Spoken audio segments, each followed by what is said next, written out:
Selamat pagi teman-teman. Di sini gue akan membahas semua tentang kelemahan-kelemahan motor ini ya teman-teman. Motor di belakang gue ini ada Supra GTR 150 cc. Dan gue akan membahas semua tentang kelemahan-kelemahannya sedetail-detail. Saksikan terus video selanjutnya.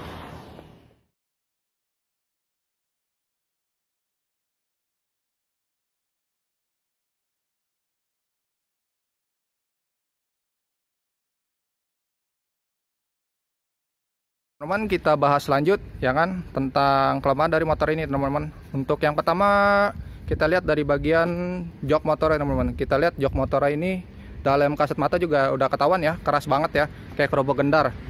Lihat ya dari lekukannya aja begini ya kan. Mungkin ini spesialisasinya motor-motor untuk racing ya, underbone.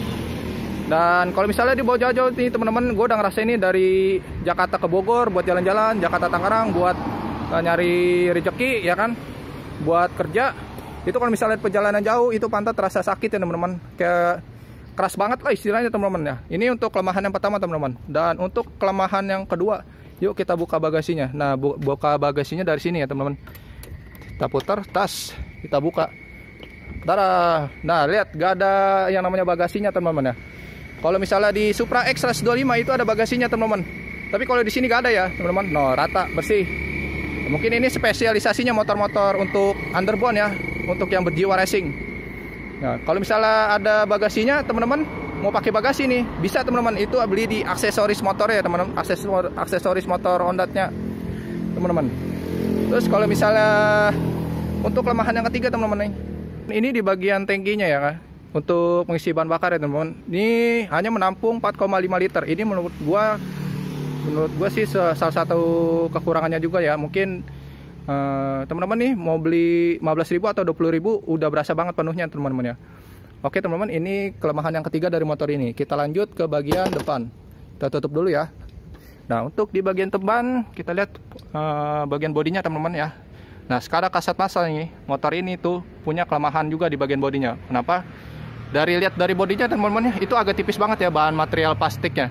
Ini kalau misalnya dibawa ngebut terus depannya ada lubang, itu bisa retak ya teman-teman ya, bisa patah mungkin. Ya mudah-mudahan sih enggak sih, gue belum pernah ngalamin juga. Nah, ini kelemahan yang keempat ya teman-teman. Dan ini kelemahan di bagian bohlam belakang. Nah, ini teman-teman, ini menurut gue sih salah satu kelemahan juga ya teman-teman. Dan menurut gue nih, lihat nih teman-teman, di bagian belakang ini kan ada lampunya nih, lampu bohlam belakangnya. Dia itu terlalu kecil untuk bodi motor yang gede ya. Dia kan bodi motornya agak gede. Nah, tapi dia masih ada celah di sini teman-teman. Nih, lihat nih. Nah, jadi dia nggak ngepres banget teman-teman nih.